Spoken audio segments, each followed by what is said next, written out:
How to download WhatsApp backup from Google Drive. You can easily find the WhatsApp backup on your Google Drive and download it onto your iPhone or Android. First of all, launch the Google Drive app on your phone. After that, here you switch to the general account where you have backup up to your WhatsApp. You can see after that you can find the menu at the top left corner. Then you instead tap on that menu and you can find the option so you can see the backup. Just go the backup. After that you can find the WhatsApp backup.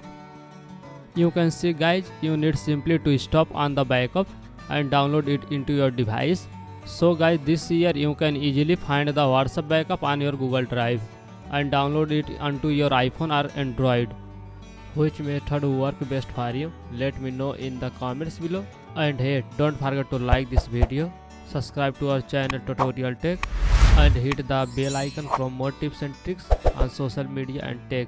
See you in the next one.